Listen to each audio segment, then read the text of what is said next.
इस पाठ्यांश का शेष भाग देखेंगे। तो बच्चों, पिछली वीडियो में हमने देखा कि लेखक हट्टे-कट्टे है, लेकिन जब भी वो बीमार व्यक्ति को देखते हैं तो उन्हें लगता है कि मुझे भी बीमार पड़ना चाहिए, ताकि बीमार व्यक्तियों के बारे में हम लोग देखते हैं कि उसके रिश्तेदार उन्हें बहुत सारी चीज़ें, मिठाइयाँ, फल खाने को देते हैं, बिस्कुट खाने को देते हैं, या मरीज की बीवी, बीमार व्यक्ति की बीवी उसके सिर पर तेल डाल के उसकी मालिश करती है। तो लेखक को लगता है कि मुझे भी कभी कभार बीमार गिरना चाहिए। और ऐसा ही होता है, एक दिन लेखक हॉकी खेल के आते हैं और स्नान वगैरह करने के बाद संध्या के समय वहाँ हॉकी खेल के रिफ्रेशमेंट ज़्यादा होने के कारण वहाँ उन्होंने खा लिया है, मिठाइयाँ खा के घर आए हैं। उसी समय बीवी को सिनेमा देखने जाना है, उनके श्रीमती जी को सिनेमा देखने जाना है, वो भी कहती है कि खाना खा लो, लेकर कहते हैं मुझे विशेष भूख नहीं है। तो वो कहती है विशेष न सही, लेकिन साधारण सी है, जितनी भी है उतना आप खाना खा लीजिए, क्योंकि मुझे सिनेमा जाना है आज और शायद मुझे आने के लिए देर लगेगी। तो श्रीमती जी का कहना कौन नहीं मान सकता, लेखक भी वह कहना ना नहीं कह पाए। उन्होंने खाने के लिए वो राजी हुए हैं। उन्होंने वह 12 पूरियाँ और आधा पाव किलो मलाई खाई है, और उन्हें पता चला कि प्रसाद जी के यहाँ से रसगुल्ले भी आए हुए हैं। उसमें से भी उन्होंने 6 रसगुल्ले खाए हैं। रसगुल्ले भी ऐसे थे, छायावादी की तरह सूक्ष्म नहीं थे, वो भी स्थूल थे, यानी बड़े बड़े थे। तो इतना सारा खा के लेखक के पेट में तकलीफ तो होने वाली है। तो देखते हैं क्या हुआ है। एकाएक 3 बजे रात को नींद खुली। नाभि के नीचे दाहिनी ओर पेट में मालूम पड़ता था कोई बड़ी बड़ी सुइयां लेकर पहुंच रहा है, परंतु मुझे भय नहीं मालूम हुआ, क्योंकि ऐसे ही समय के लिए औषधियों का राजा, रोगों का रामबाण, अमृत धारा की एक शीशी समाप्त हो गई।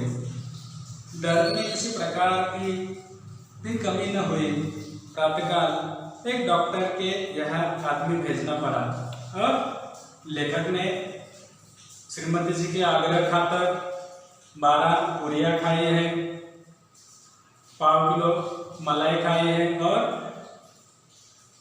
6 रसगुल्ले भी निगल लिए हैं। तो इससे क्या हुआ, एकाएक रात के 3 बजे उन्हें नींद से जागना पड़ा। नींद खुल गई और नाभि के नीचे दाहिनी ओर पेट में मालूम पड़ रहा था कि कोई बड़ी बड़ी सुइयां चुभ रहा है या कोच रहा है, परंतु उन्हें भय नहीं था, क्योंकि उन्हें मालूम था कि ऐसे समय पे उन्होंने औषधियों का राजा, जो रोगों का रामबाण है, यानी एकमात्र इलाज है, अमृत धारा की एक शीशी समाप्त की है, पी ली है। पेट का दर्द कम होने के लिए अमृत धारा की एक बोतल उन्होंने खत्म कर डाली है। दर्द में किसी प्रकार की कमी न हुई, लेकिन ये पूरी शीशी महाशय पी चुके हैं। लेखक ने इतना सारा खाना हजम करने के लिए दवाइयाँ लेना शुरू किया है, घरेलू दवाई, जो कि औषधियों का राजा है, रोगों का रामबाण, यानी एकमात्र इलाज। उसकी एक अमृत धारा की शीशी उन्होंने समाप्त की है। अचूक इलाज जो है वो उनका वहाँ काम नहीं कर पाया। तो प्रातःकाल ने सुबह सुबह ही डॉक्टर के घर आदमी को भेज के उसे बुलाना पड़ा है। डॉक्टर साहब सरकारी अस्पताल के थे। वे एक इक्के पर तशरीफ लाए। सूट वाले का इक्के पर आना वैसा ही मालूम हुआ जैसा लीडरों का मोटर छोड़कर पैदल चलना। मैं अपना पूरा हाल भी न कह पाया था कि वे बोले, जबान दिखलाइए।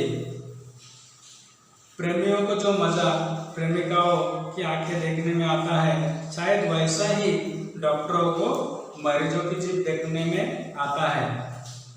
तो यहाँ डॉक्टर साहब आए हैं, लेकिन वो सरकारी अस्पताल के थे। वो आए तो कैसे आए? इक्के पे सवार, इक्के पर तशरीफ लाए। यानी इक्का ने एक घोड़े का टांगा, एक घोड़े की गाड़ी, जिसे पालकी भी कह सकते हैं। तो लेखक के यहाँ पता चला है कि सूट वाले का इक्के पर आना वहाँ उन्हें मालूम हुआ। जैसे कि इलेक्शन में नेता लोग, लीडर लोग वोट के लिए जो बाकी के समय अपने गाड़ी से नीचे कदम नहीं रखते, लेकिन वोट मांगने के लिए वो पैदल घूमते हैं, नंगे पैर घूमते हैं।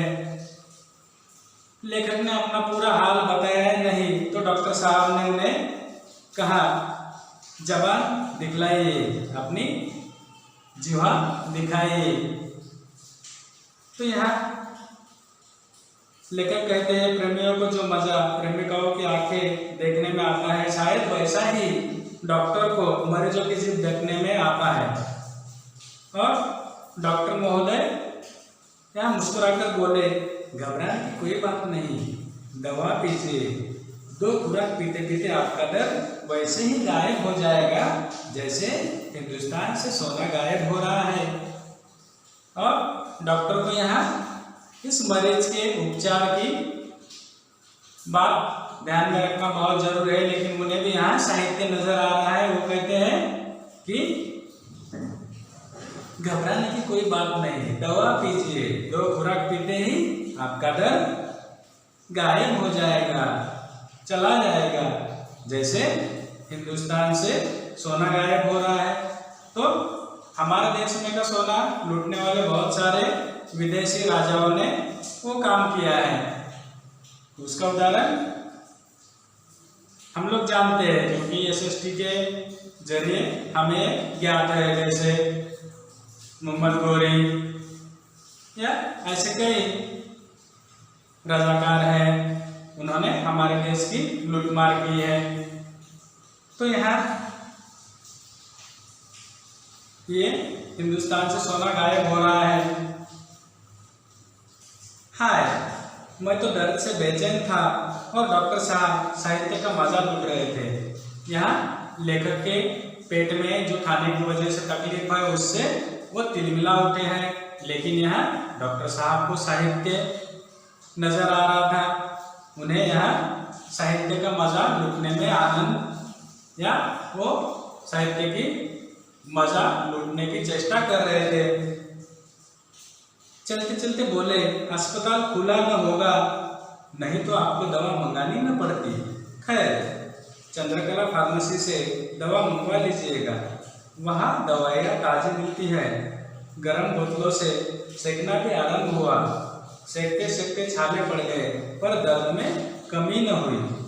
और चलते चलते डॉक्टर साहब बोले, अस्पताल खुला न होगा, नहीं तो आपको दवाई लाने की जरूरत ही नहीं पड़ती थी। और उन्होंने दवाई मंगाने के लिए कहा, और वो भी चंद्रकला फार्मेसी से दवा मंगा लीजिए ऐसा कहा, क्योंकि वहाँ की दवाइयाँ ताज़ी होती है। दवाई आने तक लेखक को गर्म शीशियों के जरिए या गर्म बोतलों से सेकना आरंभ हुआ, ये कार्य आरंभ हुआ। और सेकते सेकते छाले पड़ गए, पेट के ऊपर छाले पड़ गए, लेकिन दर्द में कोई कमी नहीं हुई। और यहाँ सरकारी अस्पताल है, तो हमें पता है यहाँ इलाज किस प्रकार होता है। मरीज के लिए जल्दी से जल्दी इलाज नहीं होता है, हमें भी पता है, लेकिन फिर भी यहाँ मरीज को जो बीमारी है, मर्ज हुआ है, उससे राहत पाने के लिए कुछ ना कुछ दवाई तो लेनी है। दोपहर हुई शाम हुई पर दर्द